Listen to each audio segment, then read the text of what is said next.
Sex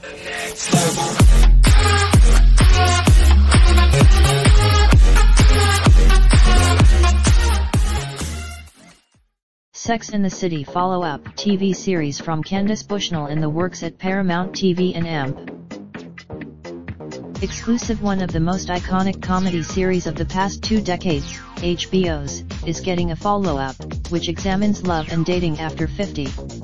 In a competitive Is There Still Sex in the City is set to be released by Grove Press on August 6, 2019.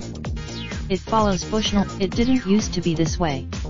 At one time, the original Sex and the City book and series served as a groundbreaking touchstone for an entire generation of women, myself included, said Nicole Clemens, president of Paramount Television.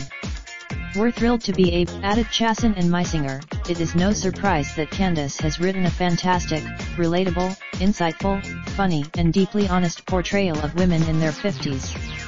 We are thrilled to be Is There Still Sex in the City? Marks the latest high-profile series project to come out of Paramount Television, an anonymous content's first look production deal for scripted programming. The partnership has Is There Still Sex in the City? Is reviewed by Heather Schroeder at Compass Talent. Ron Bernstein, related video Sex and the City 3 script reveals character was supposed to be killed off. Find out who via etonline.com. Raindrop, drop top, top smoking, no cooking the hot pot. Fucking on your bitch, yeah, that. Looking up, open the park,